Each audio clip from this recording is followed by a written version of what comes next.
Жалпы табиғат бұл Алланың жаратылысы. Адам табиғатқа тәуелді емес, керісінше табиғат адамдыға тәуелді. Өйткені адамды Алла Тағала жаратқан кезде мен оны осы жер бетінің иесі қылдым деген. Жер бетінің, яғни өзіне Алла орынбасары, халифасы еттім деген. Иесі деген сөз мағынасы бұл толыққанды осы дүниедегі барлық нәрсеге иелік ету деп түсінбеу керек. Жалпы иесі уақытынша иесіміз біз. Біз толыққанды иесі емеспіз. Тіпті бұл дүниеде адам баласы бұл дүниеде қаншалықты дүниеге барлық жаңа байлыққа, мансапқа жетсе, оның бәрі уақытынша. Ешкім сол бұл дүниедегі иелік жасаған дүниесінің ешбірінде өзімен бірге алып кетпейді. Егер де оның шынайы иесі болатын болса, ол өзімен бірге алып кету керек еді. Бірақ бұл дүниедегі барлық нәрсе біз үшін уақытынша. Бізді де Алла Тағала осы жер бетіне, бәрімізді, адамзаттың барлығын осы жер бетіне уақытынша иелік ету үшін біздерді Алла жіберді. Бірақ Алла бізді өзі үшін жараттым дейді ғой, өзіне құлшылық қылу үшін жаратты. Бірақ осы жер бетіндегі барлық нәрсені Алла Тағала біз үшін жаратты. Яғни біз үшін осы дүниедегі барлық, Құранда Алла Тағала осы жер мен аспан менен жердегі барлық нәрсені Алла жаратты деген аяттар өте көп келеді. Сонда аяттардың бірінде Алла Тағала Лұқман сүресінде баяндайды: «Әләм тәру әнналлаха сәххара ләкум ма фиссамауати ва ма фил ард ва асбага алейкум ниъмаху захиратан ва батина». Көрмейсіңдер ме дейді. Алла Тағаланың құдіретін көрмейсіңдер ме? Алла Тағала бүкіл аспандағы, аспандағы деген сөз, бұл жерде барлық жұлдыздар, күн, айдан бастап барлық жұлдыздар, періштелердің өзі, тіпті Алла Тағала айтады: «Саххара лакум ма фиссамауат», яғни аспандағы барлық жаратылысты, жердегі барлық жаратылысты.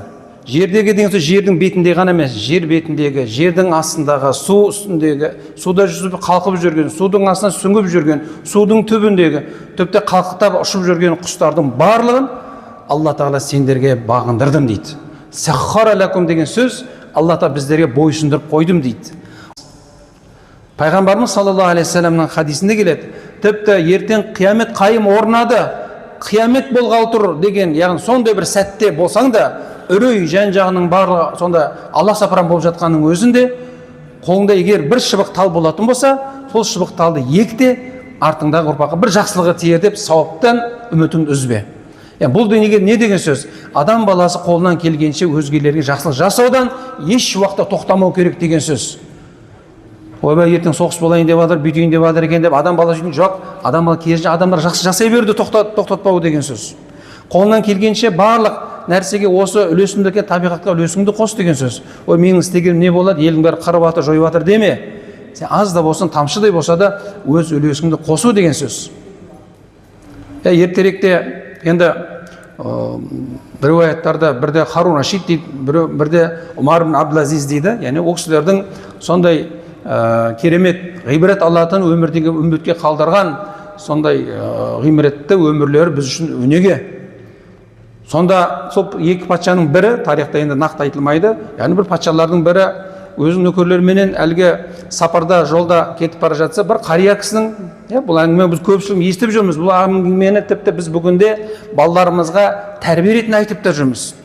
Әлгі қария кісінің, қарт қария кісінің, ол енді қарт қария кісінің айдалада, ешкім маңайында ел жоқ, жерде тұрып әлгі қолында бір құрма ағашының бұтағын алып егіп жатқанын көрген әлгі патша барып таң қалсып, бұның сыры не деген деп білгісі келген патша барып сұрайды ғой: «Қария, сіз мынандай осындай бір іске баруыңызға не түрткі болды сізде?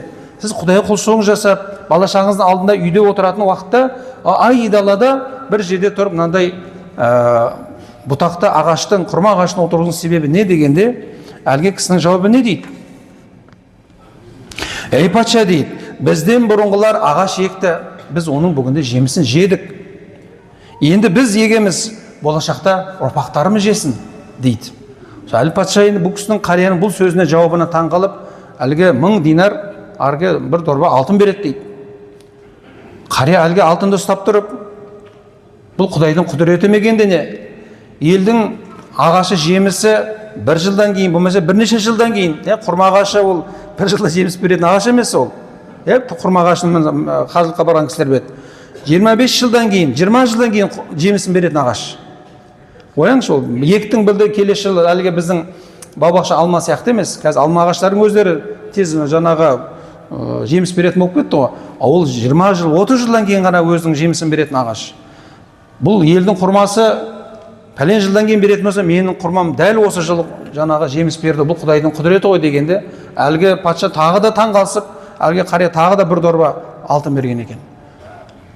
Бұл енді Құдайдың құдіреті, елдің жаңағы жеміс жылына бір рет беретін болса, менің Құдай Тағала міне бұның құдіреті, менің еккен ағашым жылына 2 рет жеміс берді ғой деп, әлгі патшаның осы жасаған әлгі қайырымдылығына осы бір керемет сөздерді бүгінгі күнге дейін осыны қаншама ел осыны ұлағат етіп, тәрбие ретінде біз айтып жүрміз, құрметті жамағат.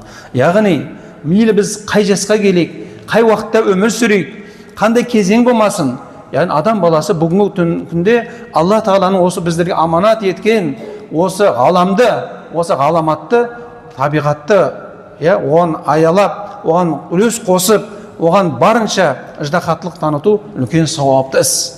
Пайғамбарымыз саллаллаху алейхи вассалам айтады: "Ма мин муслимин ягрису гharsan ау язрау зар'an фая'кулу минху тойрун ва ла инсанун илля кана лаху бихи садақа."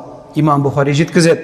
Кімде-кім тал отырғызатын болса, яки егін ексе, оның әрбір жемісін құс, адам, жан-жануарлар жесе, ол адамға сауапты іс болады. Сол үшін де бұл өмірде адамдардың табиғатты қазір енді сондай бір уақыттар адамдарымыз ата-ана жоқ, ит мысыққа, басқа да жәндіктерге бір мейірім танытып, чу-чу-чу деп ит мысықпен алысып жатырмыз. Ата-анаң қара, бала тәрбиеле, басқа қыл. Енді дұрыс, ол табиғаттың жаратылысының ішінде де ит мысықтың орны бөлек. Тіпті Пайғамбарымыз саллаллаху алейхи вассалам үлкен имам Бухари деген хадисі бар, әлгі кісінің құдыққа түсіп, енді көп кісілер айтады, ол кезде құдықтар қандай болған, адамдар аяғымен түсіп, соның ішіне барып суды алатын болған ба деп сұрап жатыр да. Жалпы енді құдықтардың ол әртүрлі көлемде құдықтар болады. Үлкен мынандай мен құдықтарды көргем. Аузы деген осы диаметріне бір 20-30 метрлік құдықтарды көргем. Оның ішіне бүйтіп айналып түсесіз. Пакистан, Индияға барсаңыз, болмаса көп Африка мемлекеттеріне болсаңыз, ол жақтың құдықтар біздегіден мынандай бүйтіп нақа түспей шелекпен алатын құдықтар емес. Адамдар бүйтіп жағалап отырып, әлгі жардың жағасынан бүйтіп айланып барып, ол жерге итіңізді басқасы ұстамайды. Адамдар шаққа ғана түсіп, сөйтіп су алып, сөйтіп тіршілік етіп жатқан елдер бар. Ол хадисте сондай құдықты айтып берді. Ертерде пайғамбарымыздың ол хадисте бір кісінің шөлдеп келіп, сол құдыққа түсіп, су ішкен кезде бір иттің сол құдықтың маңайында жүріп, әлі құдыққа түсе алмай, шөлдеп әр нәрсені жеп жатқан. Ит деген бұл Құдай Тағаланың жалпы жануарлардың барлығы тілсіз, өзінің бұлай үндемейтін нәрсе ғой, бірақ іште оның көзі де, оның іс-әрекеті түсінген адамға оның не қалап тұрғанын біледі. Біз білеміз бүгінде. Сөйлесіп те жатамыз ғой, ит мысықпен. Сондай кейіптегі иттің түрін көріп, жан ашып, өзің енді ол кезде қазір ғой, пластик бар, су алып айтып бір нәрсе шыға саламыз. Ол кезде онда ыдыс жоқ қой. Аяқ киіміне, өзінің кәлішіне барып, әлі құдықтың ішіне түсіп, қандай машақат, тіпті сол хадисте айтылады, әлгі кәлішті аузына тістеп алып, ішінде суы бар кәлішпенен шығып, әлгі итке су бергендігі. Сонда пайғамбарымызға сахабаларымыз: "Я Расулалла, соншалықты енді адамдардың итке, жан-жануарға бір мейірім танытқандығына қайыр бар ма?" дейді. Пайғамбарымыз: "Әлбетте." Яғни әрбір адамның бұл дүниедегі мейірім танытқан ісіне Алла Тағала оған ерекше сауап жазады деген құрметті бауырлар.